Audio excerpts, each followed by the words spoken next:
क्या रामायण की शूटिंग के समय लक्ष्मण जी के कमरे में आ गए थे शेषनाग के अवतार?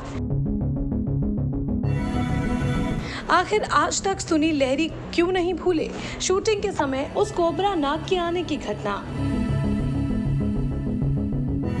लक्ष्मण होते हैं शेषनाग का अवतार, तो क्या सीधे शेषनाग की परछाई सेट पर सुनील जी को देने आई थी आशीर्वाद? जी हाँ, अब ये तो आप जानते ही हैं कि रामायण के पुनः प्रसारण के बाद से सुनील लहरी जी काफी सुर्खियों में आ गए हैं। ऐसे में वो भी खुद को मिल रहे इतने प्यार और सम्मान के एवज में फैन से लगातार अपने शो से जुड़े अनकहे और अनसुने किस्से शेयर कर रहे हैं। और भाई फैंस को भी ये किस्से कहानियां सुनकर काफी मजा ही आ रहा है।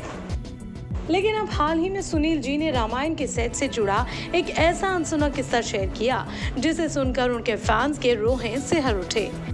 दरअसल सुनील लहरी जी ने बताया कि रामायण के सेट पर एक बार उन्होंने कोबरा को देखा था और गजब की बात यह है कि ये कोबरा नाग किसी और के रूम में नहीं बल्कि सेट पर बनाए गए सुनील के ड्रेसिंग रूम में मिला।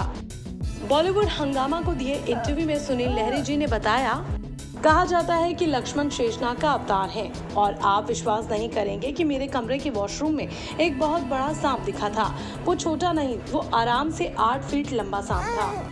मैंने छत पर कुछ चमकता हुआ देखा और क्योंकि स्टूडियो पुराना था तो उसके टॉप पर कुछ लॉक्स थे, इसीलिए जब मैं वॉशरूम गया तो मैंने कुछ चमत्कार चीजें देखी और मैंने वर्कर्स को बुलाया और उसे ऊपर देखने के लिए कहा।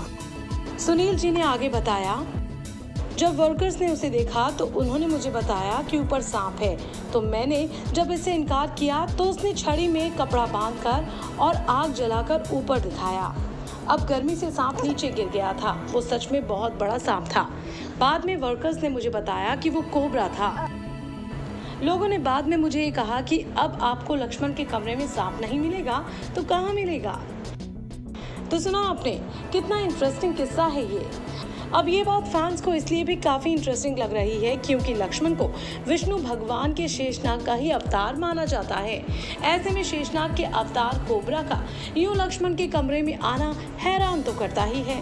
तो क्या वाकई ये माना जाए कि उस दौर में क्या सीधे शेषनाग की परछाई सेट पर सुनील जी को आशीर्वाद देने आई थी? मतलब इस किस्से को सुनने के बाद हमारे तो रोंगटे खड़े हो गए। लेकिन ये किस्सा सुनकर आपको कैसा लगा, हमें कमेंट करके जरूर बताएं।